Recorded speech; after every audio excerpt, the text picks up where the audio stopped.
গুলশান ও বনানীর বেশিরভাগ ভবনের Suarez line লেকের সাথে সংযুক্ত। লেকের পরিবেশ সুন্দর করতে সুয়ারেজ ব্যবস্থা উন্নত করা হবে, এই কথা বলেছেন ঢাকা উত্তর সিটি কর্পোরেশনের প্রশাসক মোহাম্মদ শফিকুল ইসলাম খান। বিকেলে গুলশান 2-এ ভলান্টিয়ার সংগঠন ফুটস্টেপের উদ্যোগে খাল বাঁচাই কার্যক্রমে যোগ দিয়ে কথা বলেন তিনি। প্রশাসক বলেন, লেকগুলোতে দেওয়া সুয়ারেজ লাইন দ্রুত বন্ধ করা হবে। বাসাবাড়ির বর্জ্য পরিবহনের মাধ্যমে দাসের কান্দি নিয়ে পরিশোধ করা হবে। এছাড়া ডেঙ্গুর লার্ভা ধ্বংস করতে ডিএনসিসির পাশাপাশি নগরবাসীদের উদ্যোগ নেয়ার আহ্বান জানান প্রশাসক।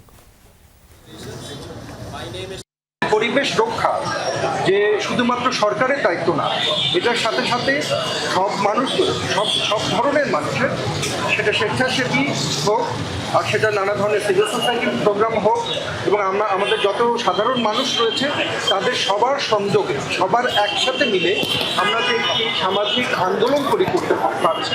সুয়ারেজ ব্যবস্থাটাকে উন্নত করতে হবে। গুলশান এই জায়গায় সুয়ারেজের আমি কি বলবো, এখানে অনেক সুয়ারেজের লাইনগুলো ম্যাক্সিমামগুলো সব লেকে কানেকশন করা দেওয়া। ডেঙ্গুর জন্য যার যার বাসা আমরা পরিষ্কার পরিচ্ছন্ন রাখবো, পানি জমতে দিব না।